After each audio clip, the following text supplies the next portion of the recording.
whatever the situation is, we're gonna pray, obviously, that not only that it's gonna get rectified, that she's gonna get healed. Why don't we lift her up in a prayer in tongues and let the Lord do what he pleases, what he wants to do, which I'm sure he would like to get her up to shape, up to speed, full of energy, full of the assignment that he sent her here. But I did say a prayer for her, and I did tell her that we would pray for her grandmother. Amen. And I encouraged her in the word, and she said that she does believe that God is a mighty healer. And so then from that point forward, she had a great day, and she didn't say anything else about it.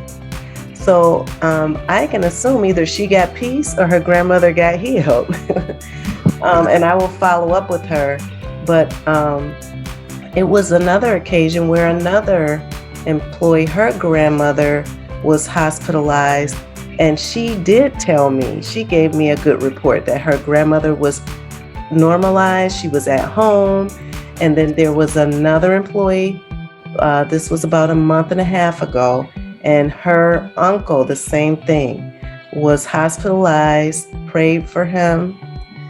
And I think I asked you guys to join me in prayer on that one, and he was healed. So I just wanted to give that testimony because the prayers of the righteous availeth much.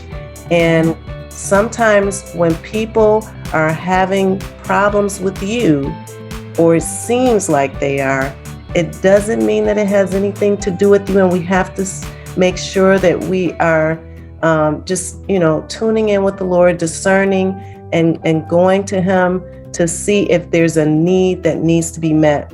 And so as we do this, then they believe, they confess that God is a healer, and it is a door or a seed that is being planted where they can know that God is real.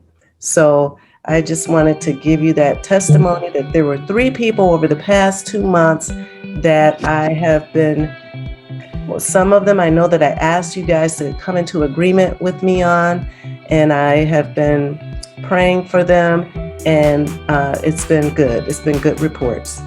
Amen. Amen. Well, this week I did ended up praying for my chief of operations. That's my boss. Yeah, that's why we need to be ready all the time. Yes. Because you never know who's gonna pop in from around the corner. He ended up somehow, I think he was on a medication that doctor recommended for something, and I'm gonna find out what that is because we're gonna pray about that.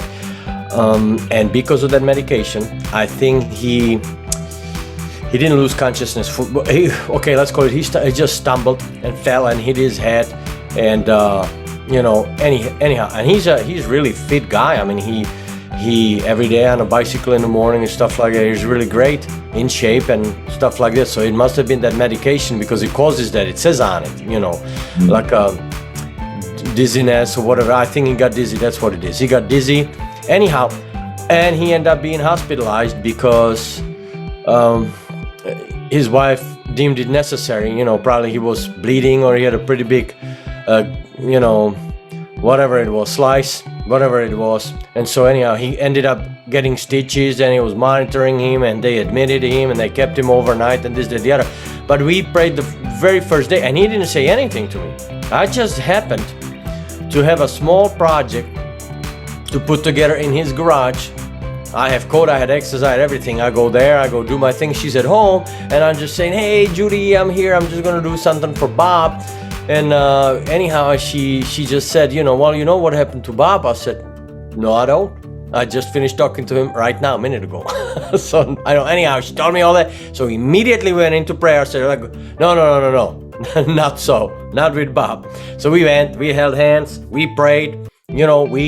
We decree that he's healthy, healed, and made whole. Everything is fixed. Everything is right. Anyhow, long story short, everything worked out really great because truly he's in a good shape, and he was released the next day. Wow, stuff happens. But we have power, and we delivered. He's at home. He's awesome. So that's all good. Fully mobile, everything good.